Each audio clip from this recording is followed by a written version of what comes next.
अगले अध्याय में आचार्य चाणक्य चंद्रगुप्त से कहते हैं, हे चंद्रगुप्त, मैंने तुम्हें पिछली बार 7 ऐसी जगहों के बारे में बताया था जहां तुम्हें बुलाए जाने पर भी नहीं जाना चाहिए और भूल से भी कभी नहीं जाना चाहिए। लेकिन आज मैं तुम्हें 7 ऐसी जगहों के बारे में बताऊंगा जहां तुम्हें कोई ना बुलाए तब भी जाना तुम्हारा कर्तव्य है, तुम्हारा फर्ज है और तुम्हारा धर्म भी है। इन जगहों पर हर हाल में जाना चाहिए और वहां शामिल होना तुम्हारे लिए अत्यंत आवश्यक है। ये 7 स्थान ऐसे हैं जहां बिना बुलाए जरूर जाना चाहिए। मैं तुम्हें आज इन बातों का ज्ञान दूंगा और समझाऊंगा। हे चंद्रगुप्त, ये बातें तुम्हारे जीवन भर काम आएंगी, इसलिए मेरी बातों को ध्यान से सुनो क्योंकि ये अनमोल है। नमस्ते दोस्तों, दिन इंस्पायर्ड यूट्यूब चैनल में कमेंट बॉक्स में चाणक्य नीति लिखें और हमारे चैनल को जरूर सब्सक्राइब करें ताकि हमारी हर नई वीडियो सबसे पहले आप तक पहुंचे। साथ ही बेल आइकन दबाना ना भूलें। तो चलिए आज की वीडियो की शुरुआत करते हैं। पहले जगह, भाई या मित्र की पुत्री का विवाह। हे चंद्रगुप्त, तुम्हें पता है भाई और मित्र दोनों ही जीवन में अपने होते हैं। भाई तो जन्म से रक्त के बंधन से तुम्हारे साथ जुड़ा होता है, लेकिन मित्र वह है जिसे तुम अपने आचरण, अपने व्यवहार और अपने स्नेह से अपना बनाते हो। यही कारण है कि मित्रता का बंधन कई बार रक्त संबंधों से भी अधिक गहरा और स्थायी हो जाता है। अब सोचो, जब भाई या मित्र की पुत्री का विवाह हो रहा हो तब क्या यह उचित है कि तुम वहां न जाओ, चाहे उन्होंने निमंत्रण भेजा हो या नहीं।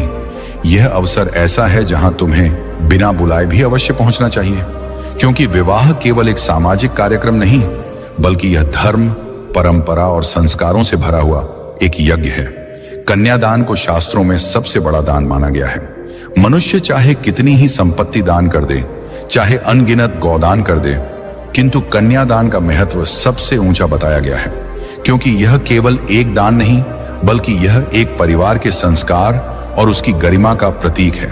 जब भाई या मित्र अपनी पुत्री को विदा करता है तो उसके हृदय में अनेक भाव उमड़ते हैं, गर्व, पीड़ा, प्रेम और आशा। ऐसे समय में तुम्हारी उपस्थिति उसके मन को बल देती है। हे चंद्रगुप्त, याद रखना, जीवन में एक व्यक्ति अकेले नहीं जी सकता। जब सुख और दुख बांटे जाते हैं तभी जीवन सार्थक होता है। जब तुम बिना बुलाए भाई या मित्र की पुत्री के विवाह में पहुंचते हो तो यह दर्शाता है कि तुम्हारा प्रेम केवल शब्दों में नहीं बल्कि कर्मों में भी जीवित है। तुम्हारी यह उपस्थिति उसके परिवार के लिए संबल बनती है। सोचो, यदि किसी कारण से तुम्हारा और मित्र का संवाद बंद हो गया हो या भाई से दूरी हो गई हो तो क्या इसका अर्थ यह है कि तुम उनके सबसे बड़े अवसर में भी अनुपस्थित रहो? नहीं, बिल्कुल नहीं। उस क्षण सारे मतभेद भुलाकर तुम्हें वहां पहुंचना चाहिए, क्योंकि पुत्री का विवाह केवल उसका नहीं बल्कि पूरे परिवार का और समाज का उत्सव होता है, एक स्नेह और विश्वास का प्रतीक।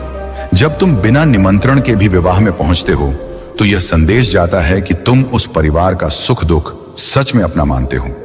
यह विश्वास रिश्तों को गहराई देता है। समाज में भी यह देखा जाता है कि कौन व्यक्ति निस्वार्थ भाव से दूसरों के साथ खड़ा है।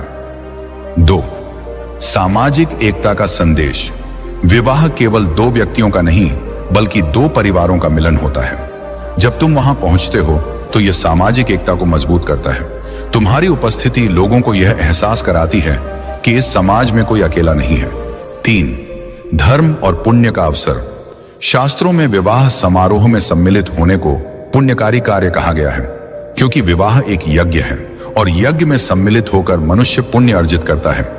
हे चंद्रगुप्त, यह मत सोचना कि तुम्हारी उपस्थिति केवल औपचारिकता होगी। नहीं, तुम्हारा वहां पहुंचना उस परिवार के लिए एक आशीर्वाद के समान होगा।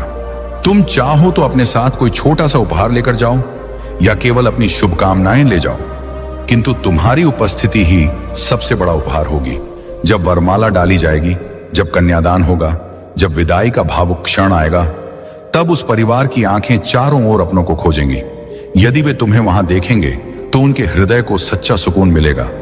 अपनों के मंगल कार्य में सम्मिलित होना ही सच्चा धर्म है।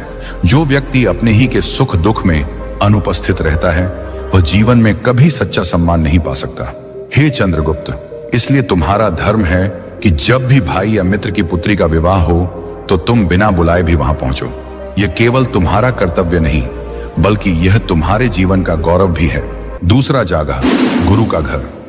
हे चंद्रगुप्त सुनो, मनुष्य के जीवन में सबसे बड़ा वरदान अगर कोई है तो वह है गुरु। मां तुम्हें जन्म देती है, पिता तुम्हें पालन पोषण करता है, लेकिन गुरु तुम्हें आत्मा का बोध कराता है। गुरु ही वह है जो तुम्हें अंधकार से प्रकाश की ओर ले जाता है।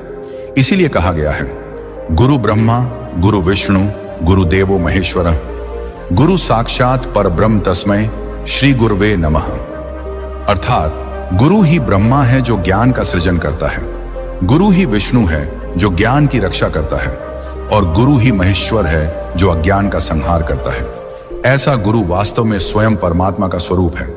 हे चंद्रगुप्त, इसीलिए तुम्हें याद रखना चाहिए कि गुरु का घर वह स्थान है जहां तुम बिना बुलाए भी जा सकते हो।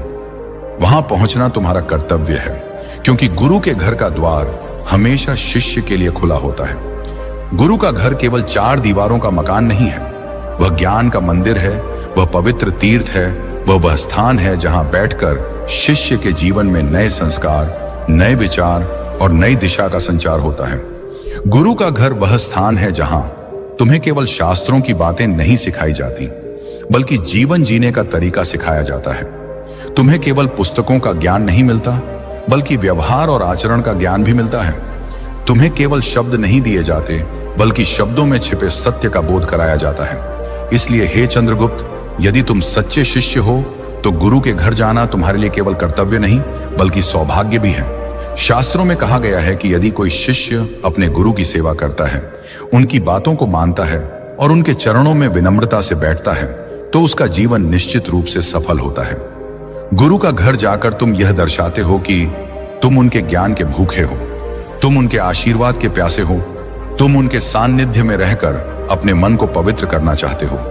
बिना बुलाए गुरु के घर जाना यह बताता है कि तुम्हारा उनसे रिश्ता केवल औपचारिक नहीं, बल्कि आत्मिक है। चंद्रगुप्त, क्या तुम जानते हो कि तुम्हारी सफलता का मूल कारण क्या था? वह तुम्हारी वीरता नहीं, न ही केवल तुम्हारा पुरुषार्थ, बल्कि तुम्हारा गुरु के प्रति समर्पण था। तुम जब छोटे थे, तुम्हें अपने जीवन की कोई दिशा नहीं थी। तुम केवल एक साधारण बालक थे, लेकिन जब तुम पास आए अगर शिक्षा लेने लगे, तभी तुम्हारे जीवन की दिशा बदली। तुम्हारे भीतर छिपा हुआ सम्राट जागृत हुआ। अगर तुमने शिक्षा न ली होती तो आज इतिहास तुम्हें सम्राट चंद्रगुप्त मौर्य के नाम से न जानता। यह इस बात का प्रमाण है कि गुरु का घर ही सफलता का द्वार है। गुरु का घर नियमित रूप से जाना शिष्य के जीवन को नई दिशा देता है। वहां से मिली शिक्षा केवल पुस्तकों तक सीमित नहीं होती, बल्कि जीवन के हर निर्णय में सहायक बनती है। गुरु के प्रति सम्मान और कृतज्ञता व्यक्त करना शिष्य का धर्म है। गुरु का घर जाकर उनके चरणों में बैठना यह दर्शाता है कि तुम उनके उपकारों को समझते हो। गुरु का घर केवल भौतिक ज्ञान नहीं, बल्कि आध्यात्मिक शांति और आत्मबोध भी देता है। जब शिष्य गुरु के घर बैठता है तो उसका मन शुद्ध होता है और उसका आत्मा प्रकाशमान होती है। चंद्रगुप्त, जब भी तुम गुरु के घर जाओ तो विनम्रता और श्रद्धा के साथ जाओ। खाली हाथ मत जाना। चाहे कोई साधारण सी वस्तु ही हो, लेकिन गुरु को अर्पित करो। गुरु को वस्तु की आवश्यकता नहीं होती, पर तुम्हारे भाव की आवश्यकता होती है। गुरु के चरणों में बैठकर उनके वचनों को मन में उतारो। उनके घर में कोई कार्य करते समय सेवा भाव रखो। वही सेवा तुम्हारे लिए वरदान बनेगी। कहा जाता है कि एक शिष्य प्रतिदिन अपने गुरु के घर जाता था। कभी वह भोजन का दाना लेकर जाता, कभी जल का कलश। गुरु ने उससे पूछा, वत्स, तुम प्रतिदिन क्यों आते हो? क्या तुम्हें यहां विशेष शिक्षा मिलती है? शिष्य ने विनम्रता से उत्तर दिया, गुरुदेव, शिक्षा तो आप जब चाहे देते हैं, परंतु मैं आपके घर इसलिए आता हूं कि मेरे मन को यह अनुभव हो कि मैं आपके पास हूं, आपके चरणों में बैठा हूं। यह अनुभव ही मेरे लिए सबसे बड़ा ज्ञान है। गुरु ने उस शिष्य को आशीर्वाद दिया और कहा, वत्स, यह भाव ही तुम्हें जीवन में महान बनाएगा। हे चंद्रगुप्त, आचार्य चाणक्य कहते हैं, गुरु का स्थान देवताओं से भी श्रेष्ठ है। यदि जीवन में सही गुरु मिल जाए और शिष्य उसकी शरण में रहे, तो वह चाहे निर्धन हो, अनजान हो, वह भी एक दिन महान बनता है।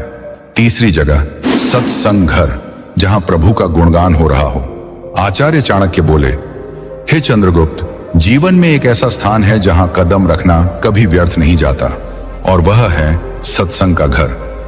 जहां प्रभु का भजन हो रहा हो, शास्त्रों का पाठ हो रहा हो, संत महात्माओं का संग हो रहा हो, वहां बिना बुलाए अवश्य जाना चाहिए।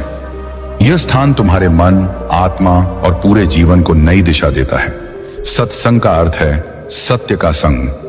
जब तुम प्रभु के नाम, उनके भजन और उनकी कथाओं के बीच बैठते हो तो तुम्हारे भीतर की मलिनता स्वयं धुलने लगती है। जिस प्रकार गंदे जल में डुबकी लगाने से शरीर अपवित्र होता है, उसी प्रकार सत्संग में बैठने से आत्मा पवित्र हो जाती है।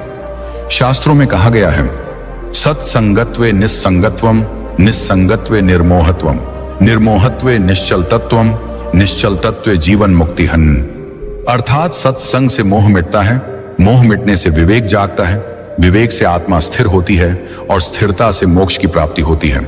हे चंद्रगुप्त, सत्संग केवल भजन कीर्तन सुनना नहीं है, यह आत्मा को दर्पण दिखाने जैसा है। वहां तुम दूसरों के अनुभव से सीखते हो, अपनी गलतियों को पहचानते हो और ईश्वर के प्रति प्रेम जागृत करते हो। सत्संग वह स्थान है जहां मनुष्य की दबी हुई भक्ति बाहर आती है। जैसे दीपक अंधकार को दूर करता है, वैसे ही सत्संग अज्ञान को मिटा देता है। जीवन में इसका सीधा प्रयोग यह है कि जब भी तुम्हारा मन अशांत हो, जब भी जीवन में मार्ग स्पष्ट न हो, तुम्हें सत्संग में जाना चाहिए। वहां की वाणी, वहां के भजन और वहां का माहौल तुम्हें अंदर से बल देंगे। सत्संग में बिना बुलाए जाना तुम्हारी श्रद्धा और भक्ति का प्रमाण है। यह दिखाता है कि तुम्हारे मन में ईश्वर के प्रति प्रेम है। यह समाज को भी संदेश देता है कि तुम्हारा झुकाव धर्म और नीति की ओर है। सत्संग तुम्हें संयम, धैर्य और करुणा सिखाता है। और सबसे बड़ी बात यह है कि सत्संग तुम्हें यह याद दिलाता है कि यह संसार नश्वर है, परंतु ईश्वर शाश्वत है। चौथी जगह, माता पिता का घर। आचार्य चाणक्य ने आगे कहा, हे चंद्रगुप्त, इस संसार में माता पिता सबसे बड़े देवता हैं। उनका घर सबसे पवित्र स्थान है। वहां बिना बुलाए बार बार जाना चाहिए, क्योंकि माता पिता का घर वह द्वार है जहां से तुम्हारा अस्तित्व शुरू हुआ है। शास्त्रों में कहा गया है, मातृदेवो भव, पितृदेवो भव, अर्थात माता को देवता मानो, पिता को देवता मानो। माता पिता के चरणों में स्वर्ग बसता है। वे तुम्हारे प्रथम गुरु हैं। उन्होंने तुम्हें जीवन दिया, संस्कार दिए, शिक्षा दी और कठिनाइयों से बचाया। माता पिता के घर जाना केवल एक सामाजिक कर्तव्य नहीं है, यह आत्मिक कर्तव्य भी है। वहां जाने से तुम्हें आशीर्वाद मिलता है और आशीर्वाद से जीवन की हर कठिनाई सरल हो जाती है। माता पिता के घर बिना बुलाए जाना यह दिखाता है कि तुम्हारे हृदय में उनके लिए आदर और कृतज्ञता है। जीवन की हर सफलता के पीछे माता पिता की दुआ होती है। यदि उनका आशीर्वाद न हो तो कोई भी उपलब्धि अधूरी है। इसीलिए कहा गया है, जननी जन्म भूमिश्च स्वर्गादपि गरियसी। माता और जन्मभूमि स्वर्ग से भी बढ़कर है। इसलिए हे चंद्रगुप्त, चाहे कितने भी व्यस्त रहो, माता पिता के घर बार बार जाओ, उनके चरणों को स्पर्श करो, उनकी सेवा करो और उनसे आशीर्वाद लो। यह तुम्हारा धर्म भी है और नीति भी। पांचवी जगह, अपने सास ससुर का घर। आचार्य चाणक्य ने फिर कहा, हे चंद्रगुप्त, विवाह केवल दो व्यक्तियों का नहीं बल्कि दो परिवारों का मिलन है। विवाह के बाद सास ससुर का घर तुम्हारा दूसरा घर होता है। वहां बिना बुलाए जाना तुम्हारा धर्म है। सास ससुर तुम्हारी पत्नी के माता पिता हैं। यदि तुम उन्हें सम्मान दोगे तो यह तुम्हारे रिश्ते को और गहरा करेगा। शास्त्रों में कहा गया है कि विवाह से बना रिश्ता भी रक्त संबंध जितना ही पवित्र होता है। इसलिए ससुराल का घर केवल एक औपचारिकता नहीं है, बल्कि वह घर भी तुम्हारा अपना घर है। हे चंद्रगुप्त, जब तुम सास ससुर के घर बिना बुलाए जाते हो तो यह दर्शाता है कि तुम्हारे मन में उनके लिए आदर और अपनापन है। यह रिश्तों को मजबूत करता है और परिवार में एकता लाता है। इसीलिए हे चंद्रगुप्त, सास ससुर के घर बिना बुलाए अवश्य जाओ, उनकी सेवा करो, उनकी बात सुनो और उनका दिल जीत लो। यह तुम्हारे पारिवारिक जीवन की मजबूती की जड़ है। छठी जगह, अपने नाना का घर। आचार्य ने कहा, हे चंद्रगुप्त, ननिहाल एक ऐसा स्थान है जहां तुम्हें सदा स्नेह और अपनापन मिलता है। नाना का घर तुम्हारे लिए विशेष है क्योंकि वहां तुम्हें बचपन से ही अतिरिक्त प्रेम और आशीर्वाद मिला है। शास्त्रों में कहा गया है कि ननिहाल का आशीर्वाद जीवन में सौभाग्य लाता है। वहां बिना बुलाए जाना यह दिखाता है कि तुम्हारे मन में अपने रिश्तों के लिए सम्मान है। हे चंद्रगुप्त, नाना का घर केवल एक रिश्ता नहीं है बल्कि यह तुम्हारे संस्कारों का स्रोत भी है। वहां जाने से तुम्हारा पारिवारिक बंधन मजबूत होता है। वहां मिलने वाला स्नेह तुम्हारे जीवन को सरल बनाता है। सातवीं जगह, अपनों की मृत्यु पर। चाणक्य ने गहरी सांस ली और कहा, हे चंद्रगुप्त, जीवन का सबसे बड़ा सत्य है मृत्यु। जब तुम्हारे किसी अपने की मृत्यु हो तब वहां बिना बुलाए अवश्य जाना चाहिए। यह तुम्हारा नैतिक और सामाजिक कर्तव्य है। शास्त्रों में कहा गया है, अनित्यम असुखम लोकम प्राप्य भजस्व माम, अर्थात यह संसार अस्थाई और दुखों से भरा है, इसलिए प्रभु की शरण लो। मृत्यु हमें यही याद दिलाती है। हे चंद्रगुप्त, जब तुम किसी शोकाकुल परिवार के घर बिना बुलाए जाते हो तो तुम्हारी उपस्थिति उन्हें सहारा देती है। दुख की घड़ी में शब्दों की नहीं, उपस्थिति की आवश्यकता होती है। यह समाज का धर्म है कि मृत्यु के समय सब एकत्र होकर परिवार को शक्ति दें।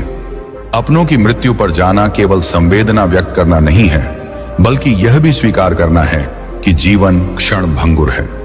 यह हमें विनम्र बनाता है और आत्मा की नश्वरता का बोध कराता है। इसलिए हे चंद्रगुप्त, जब भी किसी अपने की मृत्यु हो वहां बिना बुलाए अवश्य जाओ। यह तुम्हारे कर्तव्य, संवेदना और मानवता का प्रमाण है। प्रिय दर्शकों, आपको यह वीडियो कैसा लगा हमें जरूर बताइए। आपकी राय और सुझाव हमारे लिए बहुत महत्वपूर्ण है। अगर इस विषय में या किसी और विषय में आपके मन में कोई भी सवाल है तो आप बेहिचक हमसे पूछ सकते हैं। हम आपके हर प्रश्न का उत्तर देने और आपके ज्ञान को और गहरा करने का पूरा प्रयास करेंगे। तो चलिए आज की इस वीडियो को यहीं समाप्त करते हैं।